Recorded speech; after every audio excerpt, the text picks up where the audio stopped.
Since you've decided to write this essay, I'm going to go ahead and assist you by going through soapstone with each of the documents in this essay. So before you do anything with your essay, you're going to want to look very carefully at the question to figure out exactly what answers you're looking for in the documents. So we're going to take a minute or so to look over the question, and that will help you later on. So let's read the question once all the way through and then go back section by section and try to figure out exactly what the question wants from us. So, analyze the responses of Franklin Delano Roosevelt's administration to the problems of the Great Depression. How effective were these responses? How did they change the role of the federal government? Use the documents and your knowledge of the period 1929 through 1941 to construct your essay. All right, so the first thing is analyze the responses. So you make sure that it's plural, responses, of Franklin Delano Roosevelt's administration to the problems of the Great Depression. All right, so the problems, and you're analyzing. So you're not just saying what he did, you're saying why he did it to address certain problems. So in this case, most likely, you're going to look at the 3 R's, which you would have heard about in class: reform, relief, and recovery. It seems pretty clear that's probably what they want you to talk about. And then in the next section, it's how effective were these responses. So did it work or did it not work? Right? And of course, you're always going to want to give specific examples, but most likely when we look at the documents, we're going to see some specific examples. How did they change the role of federal government? Right? So how did whatever the Roosevelt administration did, what did those programs do to the role of federal government? Meaning, how does the federal government interact with the people? So you're going to look for programs that maybe made the federal government get more into people's lives or less into people's lives, or just did something to society. And you're going to do that from 1929 to 1941. Of course, FDR was not president in 1929, but they put it all the way back to 1929 because that's the start of the Depression. So if they do that, what they want you to do is give some background information about the beginning of the Depression and maybe contrast FDR with the president before, Hoover. So at this point, you can't really be certain exactly how you're going to set up your essay. You might do it along the lines of the 3 sections that analyze the response to the problems, how effective, and what was the federal government. You might be having paragraphs for each of those, or you might find it works better to do it some other way. It doesn't look like you're going to set it up as these are political documents, these are social documents, these are economic documents, etc. It looks like you're going to have to set it up something along the lines of reform, relief, and recovery, or effectiveness and changing the role of government. So you may want to, as you go through the documents, try to figure out which documents go together, and then that will tell you what kind of paragraphs that you're going to have. Okay, so now we're going to take a look at the documents. First, I want to remind you about soapstone. So for each of the documents, you're going to go through and you're going to do soapstone for it. So you will recall that you only need to have point of view twice. So you're going to find 2 documents where there's point of view or tone. And then the rest of the documents, you should be able always to do the S, the O, the A, the P, and the S. So don't forget that the first S stands for the speaker who is saying it. Then it's the occasion, when are they writing it, or why are they writing it. The A is audience, who are they writing it to. Then P is the purpose, why are they writing it, what do they hope to get. And then the second S is the summary of the document, which is here's just what the document says.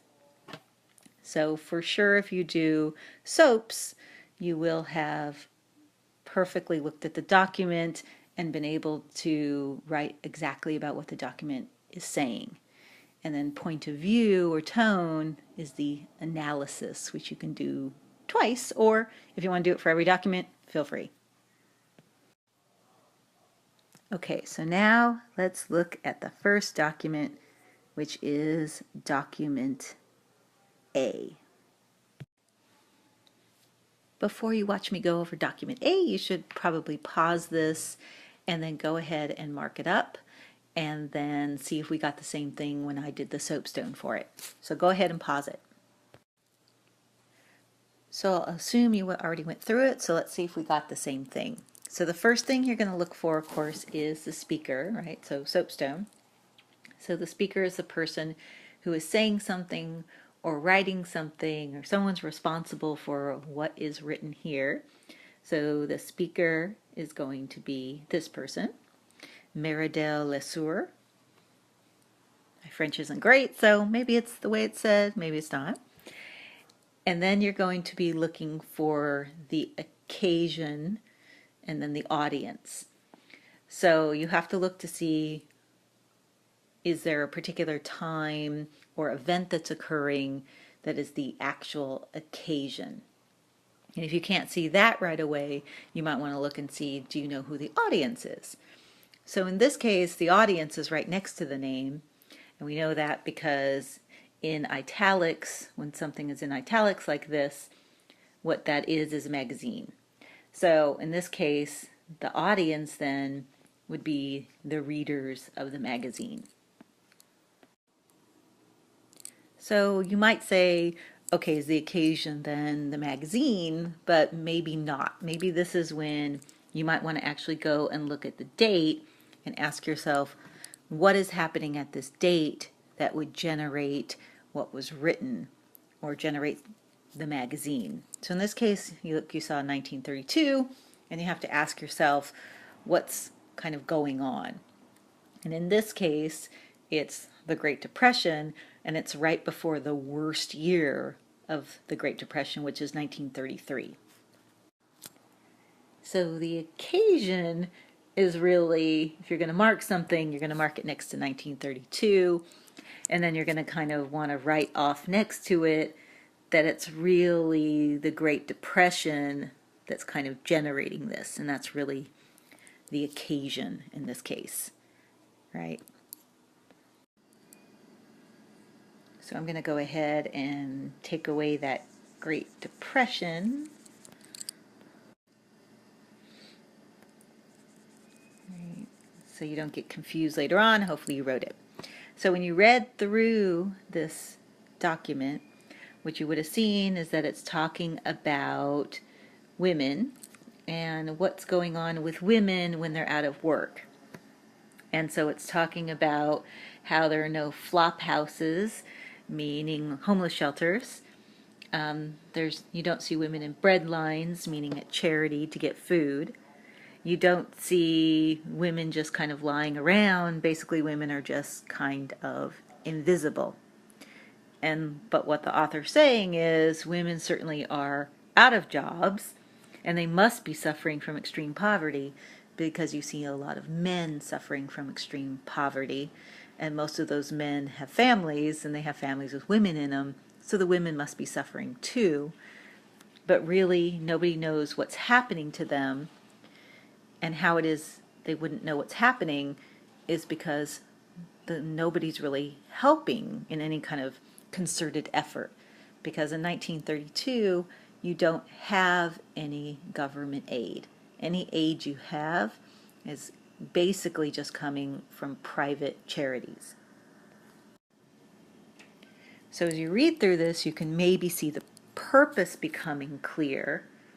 So the purpose seems like the author of this article in New Masses is probably suggesting that maybe some help needs to come the way of women, and probably all people in extreme poverty and especially cities where it seems clear there's a lot of extreme poverty.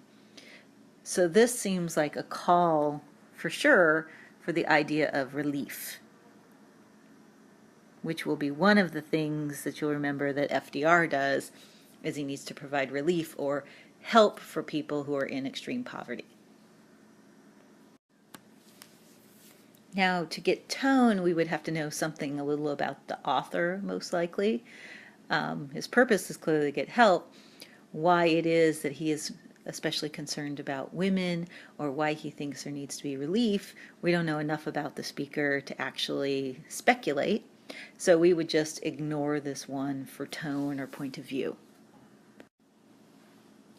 Let's move on then to document B. So what you should probably do is go ahead and pause, read through it, and then as I'm going through it, see if what you have matches. Now, remember, I'm looking at a document a certain way.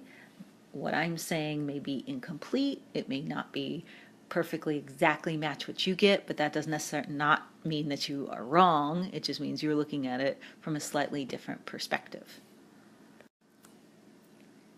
So if what we got doesn't match, you might want to come ask me and see why it doesn't match, or see if it's just you added something that I chose to leave out, or it's that you really just misunderstood the document. All right, document B. So we're going to look again for the speaker, right? So in this case, the speaker is not actually a person because we don't know who wrote the letter. So the speaker is actually the letter itself. Right? If we knew the author of the letter, then that would be the speaker. Who the audience is Senator Robert Wagner, right? Because the letter is to Senator Robert Wagner. It's not from him. So the audience is Robert Wagner. So then you look at the occasion, and in this case you look again here at the date for help with the occasion.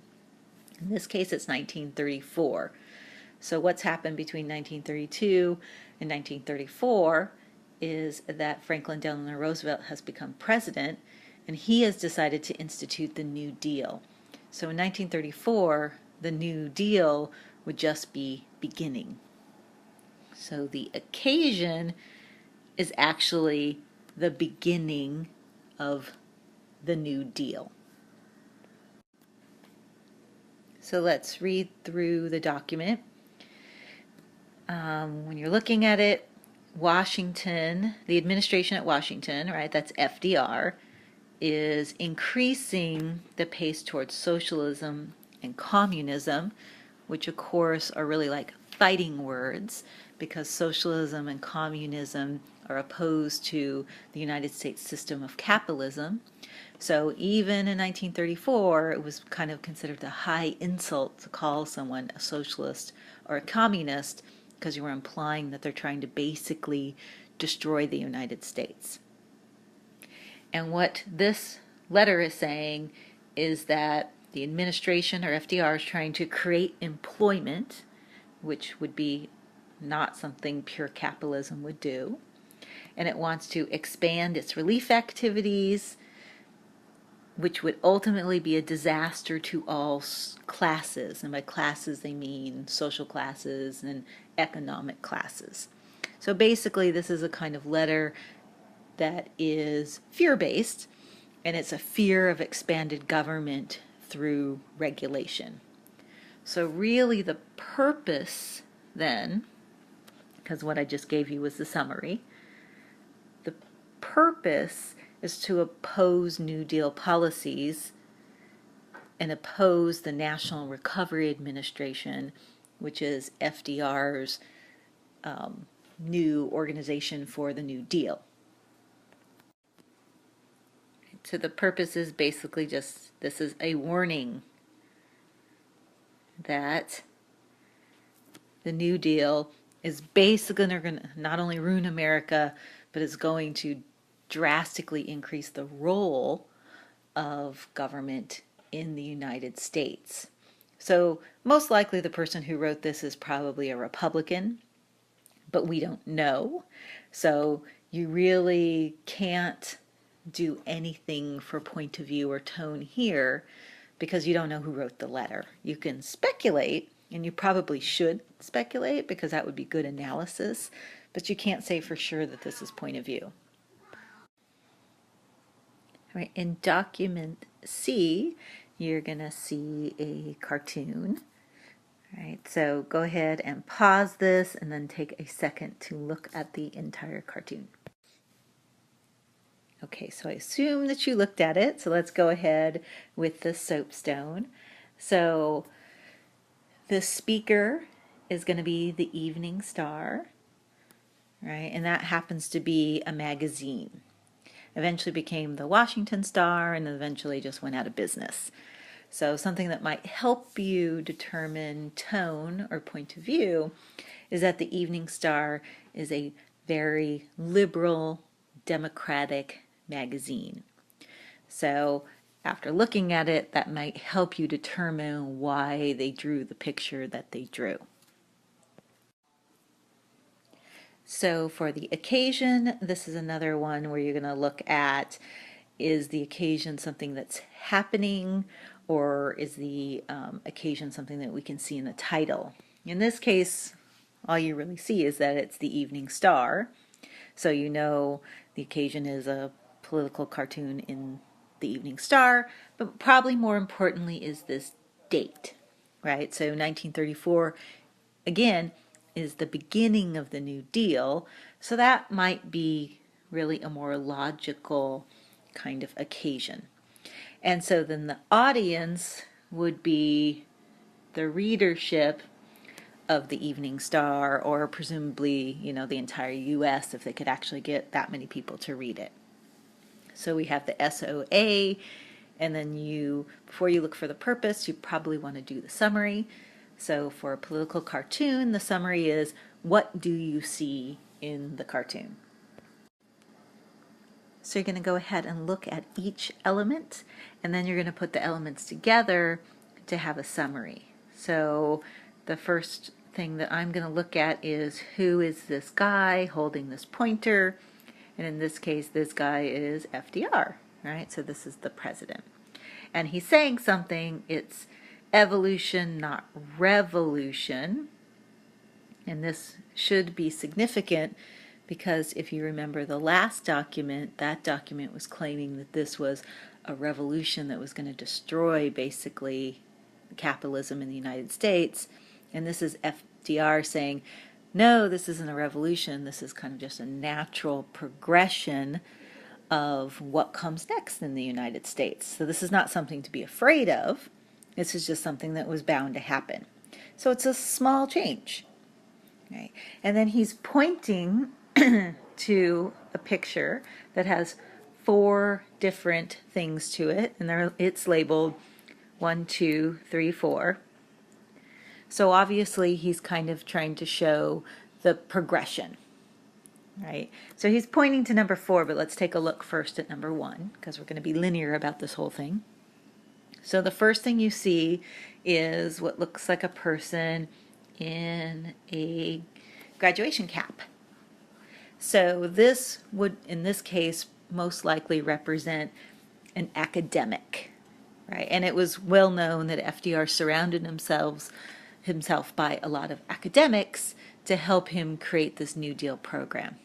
So you see someone who has studied clearly, and then eventually he's kind of changing. It looks like he's changing into a tree. So this is kind of like the evolution. Then in number 3, the tree is getting bigger, right? And then finally in number 4, it's the entire New Deal. And you see that the tree is labeled New Deal, and on the tree has sprouted what would be apples. We're assuming this is an apple tree, right? Good old American values of mom and apple pie. So apples make sense. And each of the apples has 3 letters in it, and those 3 letters in that apple represent that program. So you can see the NRA, the National Recovery Association, you see the AAA, you see the CCC for the Conservation Corps. These are all programs. So what he's saying is, look, these are things that naturally would come about in order to try to get us out of the depression, right? So this is part of the 3 R's: relief, recovery, and reform. And the last tree is clearly showing, if you look back at the question, the role of government. This is clearly an expanded role, right? Because if you see in the beginning, there wasn't much role maybe for government. It was just thinking about what a government should do.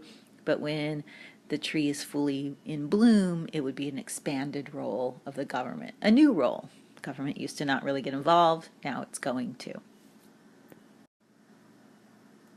So then it would lead you kind of to the purpose, because we've done the summary, or the speaker, the occasion, the audience, the summary, which was all the things I just said. And so then what's the purpose? The purpose must be in order to get support. Right? A lot of people are going to look at this cartoon and they're going to ask themselves or say to themselves, yeah, okay, this makes sense. This is evolution, not revolution. We don't really need to be worried about it. And it makes sense that the Evening Star would want support for the New Deal since they're a very liberal magazine. So then this would probably give you tone. Right? Tone would make sense. Why would the Evening Star support the New Deal? Because the Evening Star philosophy is a democratic philosophy, and this is a democratic president who wants these policies to be in force, so they would naturally be supportive of the person in power who also shared their views. So of course you support the person who shares your opinion. So that would be tone. So then let's move on to the next document, which is document D. So the soapstone for document D, the speaker is William Lloyd Garrison Jr. That name might sound familiar from William Lloyd Garrison, who was a very famous abolitionist and women's rights supporter. And so then the occasion is going to be this article, The Hand of Improvidence. And the audience then would be the people of the magazine that the article is written in. Before we get the purpose, of course you want to kind of do a summary, and then you can figure out from the summary of the article what it is he really wants. He wrote it for a reason. What's the reason? So looking at the article, all right, you're going to look at it. First, I would, of course, always look at the title, The Hand of Improvidence. If you know anything about improvidence, it means wasteful or thoughtless or careless. So you can probably gather from this is not going to necessarily be a very positive article about something. We're going to guess it's the New Deal since it's in this set of documents, but let's find out. The New Deal is a philosophy and a mode of action, right? So it's an idea and a program. Diverse forms which are often contradictory. So they're already saying that here are some ideas and here are some programs that didn't make sense when you put them together. Some were good, they assisted, and some retarded, meaning it put back the recovery of industrial activity. So some things helped and some things didn't help with business. So you have this enormous outpouring of federal money for relief, right, and immense sums. So you can kind of tell from the wording, enormous and immense, that they're trying to get at this idea that this is very wasteful, right? And these projects start to flow to all points of the compass. $6 billion added to the national debt, a bureaucracy that grows by leaps and bounds, and finally, John Maynard Keynes of Cambridge, England, who happens to be the economist that FDR really liked, who suggested that the way to get out of the Depression was to spend a lot of money and to go into huge debt in order to do relief and recovery and reform programs. So overall, William Lloyd Garrison Jr. is just basically saying that FDR created these programs, but they don't all really seem to go together, and it seems like they're wasting a lot of money, or we're going very seriously in debt for something that kind of didn't work really well, and maybe it's not such a good idea to make the government so much larger, right, which would be an effect of the New Deal program. And who knows whether or not we should be listening to this academic from England who's telling us that we can buy utopia, right, for cash. And this, of course, is very critical because the idea that you can buy perfection is something that most people just wouldn't believe. So then the clear purpose of this would be, again, kind of caution,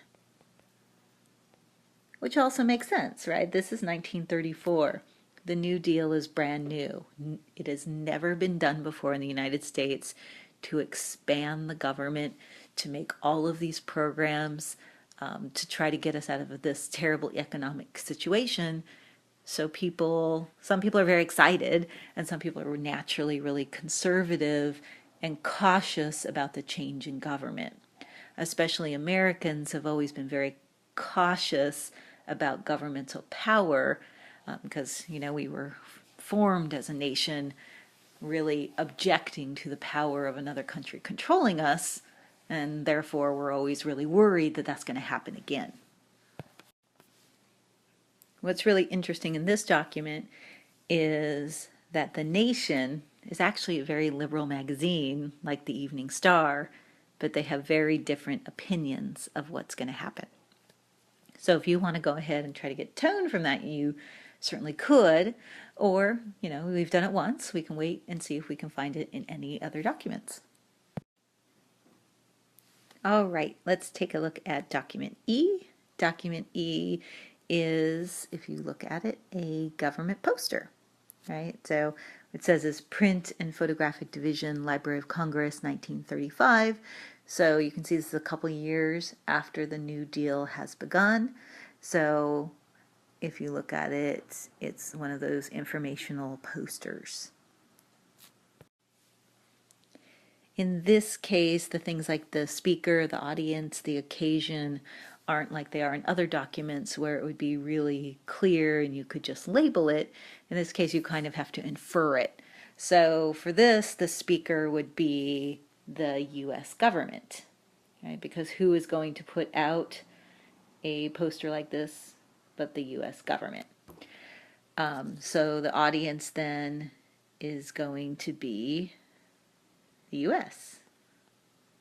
Yes, I know this is really not great writing, but this is the best I can do with basically my finger at this point writing on this.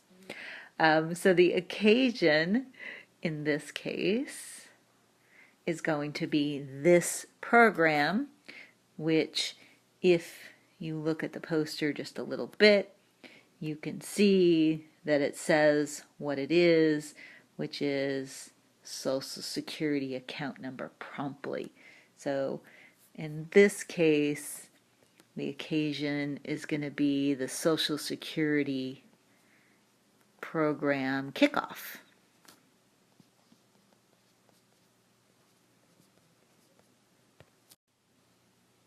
So then what is the summary of the document? You look at this document the same way that you would look at any type of picture or anything else, is you're going to just look exactly to see what does it say. So the first thing it says, a monthly check to you for the rest of your life beginning when you are 65. That hopefully doesn't sound super old to you, but at the time that actually was probably pretty close to the end of your life. So the average life expectancy at this time was probably between 65 and 70.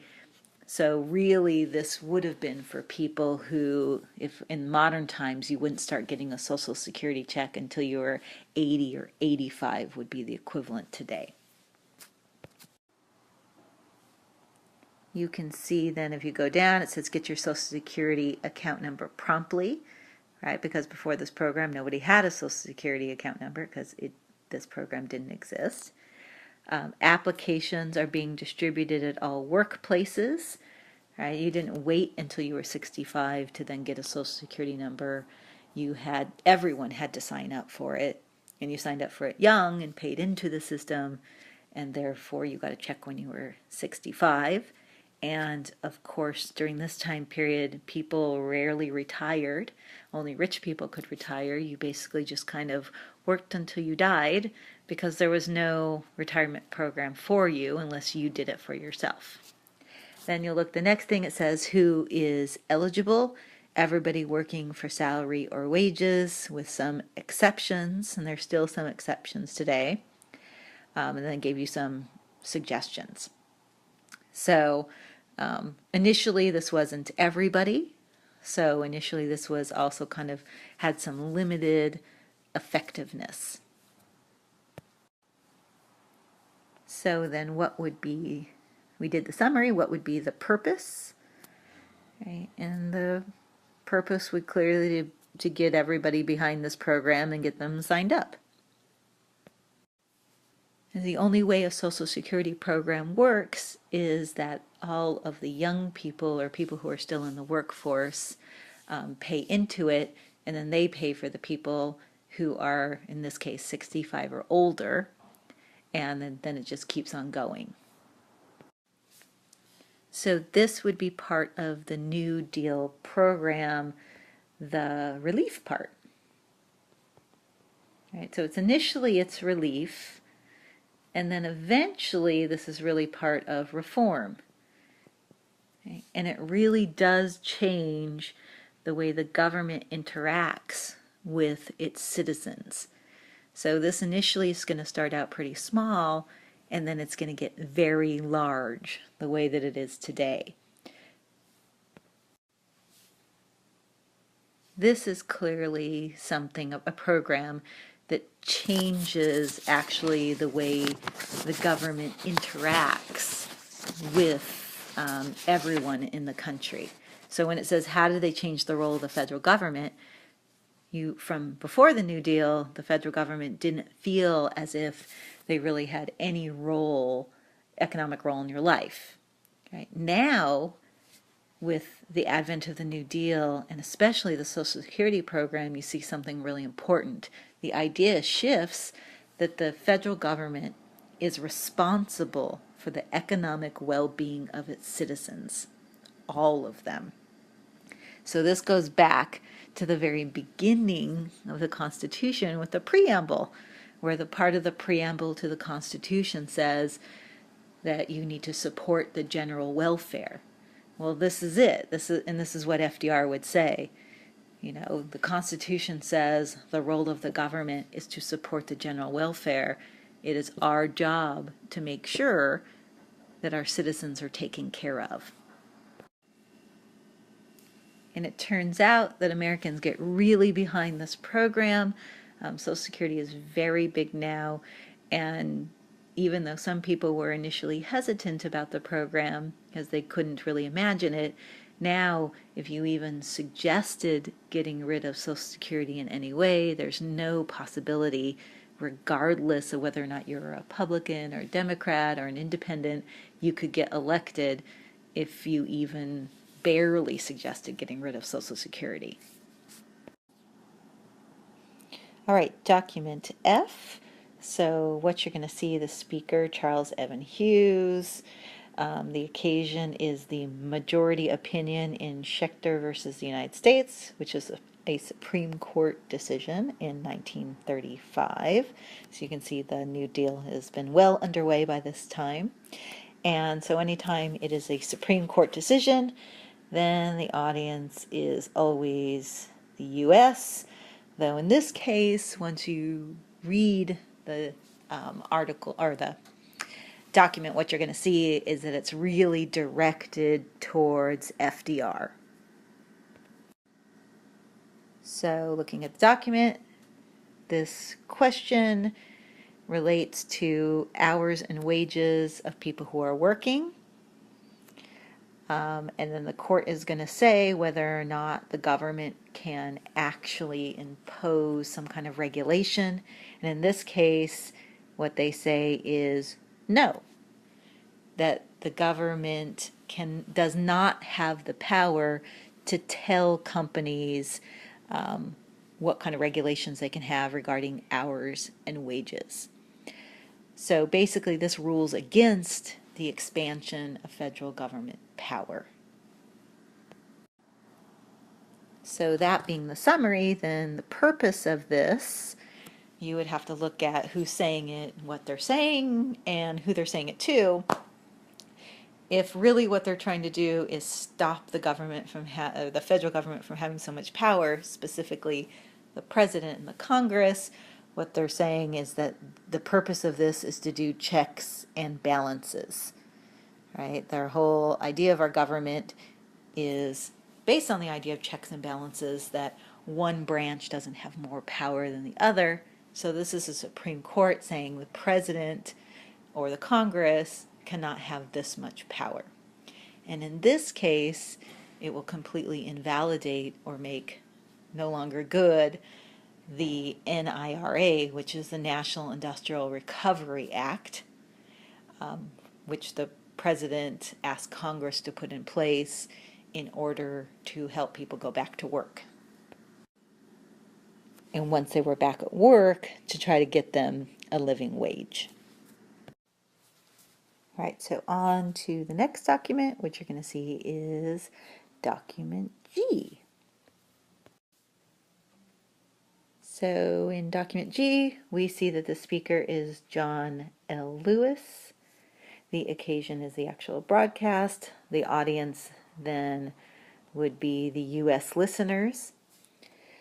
The summary, before we get to the purpose, the summary is basically that employers are refusing to grant reasonable conditions to their employees, and that has led to a lot of unrest. So these huge corporations basically are breaking the law, which gives people the right to organize or form unions. You can see from the wording in the broadcast that the purpose of this was really to support organized labor. So you're going to see some support for organized labor through the idea that this is really fair. And so this is would be one of the reforms of the New Deal, is that organized labor has every right to actually form. So John Lewis then is going to be a supporter of one of the New Deal programs, which would be the National Labor Relations Act, or the Wagner Act, which supported organized labor and would lead to some sit-down strikes or widespread labor unrest, but ultimately is going to lead to a big increase in unions, which will eventually lead to a big increase in the middle class in the United States, which is interesting because this is the Great Depression, so you have a period of very large unemployment, and yet at the same time you have a very large increase in the rights of workers. So most of the rights of workers that we have today, like an 8-hour day or overtime or disability or even having 2 days off, are things that were won because of this Wagner Act. So this would definitely be the idea of, one, again, like I said, reform, but also the idea of how the government, by the acts that they do, definitely change the lives of Americans. So let's move on then to document H. The speaker in this would be the magazine, The New Republic. So then the occasion would be the editorial, The New Deal in Review, and the audience would again be the readers. So again, before the purpose, you're going to look at the summary. We're looking at the summary, the government as an instrument of democratic action. This directly addresses the idea of the changing role of the government in the lives of the United States. If you go back to the original question, it says, how did they change the role of the federal government? Right, so this would be a change in the idea that the government is an instrument of democratic action. And you also see that there's many new agencies. You see a big increase in government who the editorial is saying are much more efficient, and that also the courts have been revived, partly by legislation, which would be the New Deal, but by also the president. So you see the Congress as well as the president working together. So now you have a Supreme Court that actually is current and very liberal. Because if you compare that to the previous Supreme Court that you saw in 1935 with the opinion on Schechter versus the United States, that Supreme Court was very conservative. And this Supreme Court that you find in 1940 is going to be pretty liberal. So the purpose of this is going to be support for all the changes that the New Deal has brought about in the role of government, and the changes in the increase in new agencies, and the whole idea that now the federal government really cares about popular opinion and the popular will of the people. All right, we're on our last two documents, so we're going to look at document I. So the speaker is going to be the magazine The Crisis. The occasion is going to be the editorial called The Roosevelt Record. The audience, of course, is always the readers, but in this case, after you read this article, what you're going to see is the audience is really African Americans, though, the entire United States, but it's kind of specifically driven towards African Americans. The date is 1940, so we're getting towards the end of the time period that the question is asking you about, and we definitely seen a big shift in all of the documents. So let's, before we do the purpose, try to go through the document for the summary. So the first paragraph talks about the inclusions of African Americans in programs, which they're talking about the New Deal. But what they're saying is, yes, African Americans were included, but we can't forget the fact that they were not really included exactly the way that whites were. So they give an example of the shameful policy of segregation. So African Americans were not allowed to live in government-built towns, so free housing that the whites would have, and African Americans, even though they should have been, according to the New Deal, were not allowed. The article is commending the New Deal, especially the Roosevelt administration, or FDR, for saying that African Americans are really part of the country and have to be part of any and all programs, and that for African Americans, this is actually probably the first time that an African American might feel like the government cares at all, and the government is at least trying to somewhat address the issues of racism. If you're looking at this for the purpose, then, if you know the audience is African Americans, then one overall purpose, just in general, would be to be supportive of the New Deal and supportive of the Roosevelt administration, remembering that he's going to be up for election again, because there isn't yet something saying that he can't be elected more than twice. That's not in the Constitution yet. So the purpose overall, support, but then specifically for African Americans, the purpose is to draw African Americans into the Democratic Party by claiming that the Democratic Party is going to be more responsive to the needs of African Americans. This would definitely be seen as a change, because if you're looking at how did they change the role of the federal government, the Roosevelt administration would say part of the role of the federal government was to ensure equity, so to ensure in this case that African Americans are part of all programs that whites are part of. Whether or not that's actually true is not something we're going to get into in this essay, at least, but this is what the editorial is saying and what the purpose of the editorial is. So let's look at the final and last document, document J, which is a graph. Okay, on to the graph. Again, your math teacher was right. Math shows up everywhere, and the ability to interpret graphs is an important part of especially adult life, and it's actually an important part of history, because basically what you're looking at here overall is a graph of the Great Depression. When we're looking for soapstone, if you look around, you're not seeing who did this graph, you're not seeing any names, so you kind of have to just infer the information. So the speaker then actually becomes the graph. So the only person speaking, since it doesn't say who wrote the graph, is the actual graph itself. And so the audience is the US, because this is a graph of what's going on in the United States, and the occasion then is the Great Depression. We'll look at the purpose in a second after we look at the summary, and the summary of a graph is done the same way you would look at the summary of a picture. So we're going to start where the graph starts in 1920.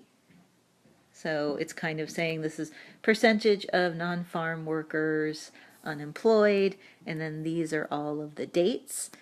So you can see the higher something is, the more unemployment there is. So in 1920, you see high or 20% unemployment, or unemployment, and then you go down, and you're going to see that unemployment goes down. There's less unemployment, so that means a lot of people are working. It's under 10%. In many cases, under 5%, which is really good.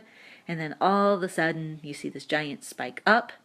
So you can speculate that this is 1929 with the stock market crash. And then it goes up and up and up, and you see the spike. And if you look at the dates down here, you can see this is probably 1933. And then you see 1933 is the worst of it, then it starts to go down, right?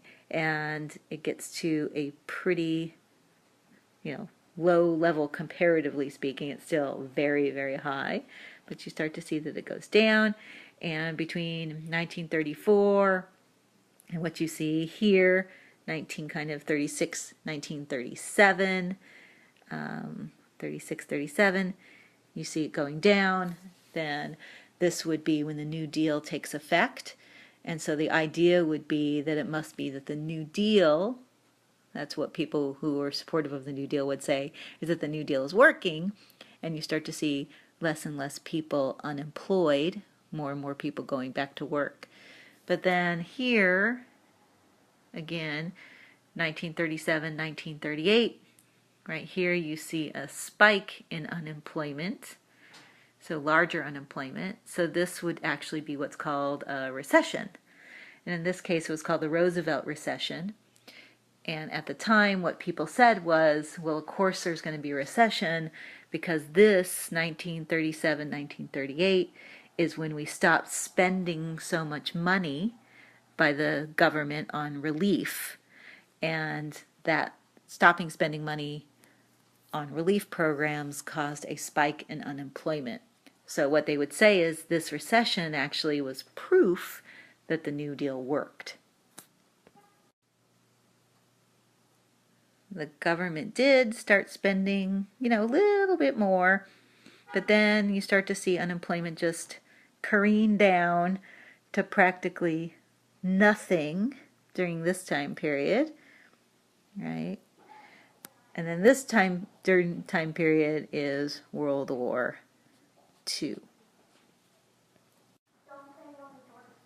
The question stops you in 1941, so kind of stops you, right about here.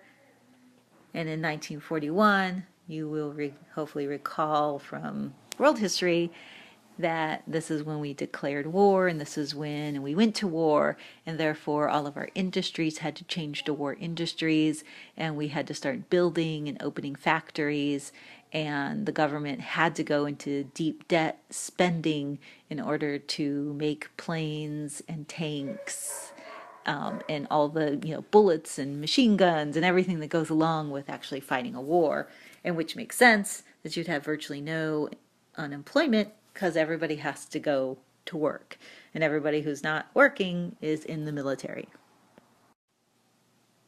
And the small amount of unemployment you do have is probably people who would not be able to work because they were too old, or they were disabled, or they had young children, or some variety of reasons. But basically, this unemployment rate during World War II is as close to zero as you can possibly get.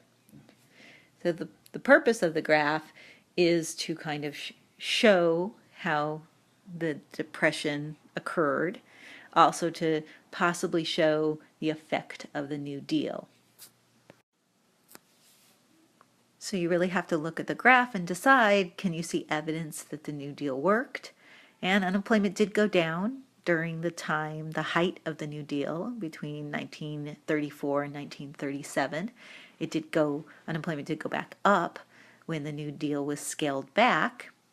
So that's some kind of evidence the New Deal must have really worked. But if you look at the graph, you also can see that the New Deal was not the thing that actually ended the Depression. The New Deal clearly worked for relief and clearly worked for reform, because we still have a lot of the programs from the New Deal, but recovery doesn't look like it really worked at all. The only reason we recovered from the Great Depression when we did was because of World War II. And if we didn't have World War II, you would have anticipated that the Great Depression would have lasted a lot longer.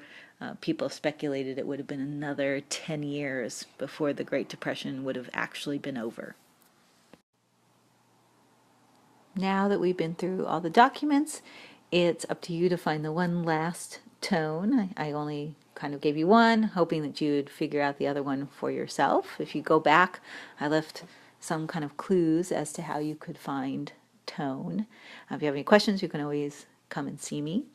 So at this point, you have enough information to actually go back and write a thesis. Your thesis is going to want to deal with what did the New Deal actually do? Did it stop America's economic downfall? Did it offer relief? Did it really do any kind of reform? And what did it do to government power? Did it expand government power? Did it retract government power? Make sure when you write your thesis that you address each of the elements of the question.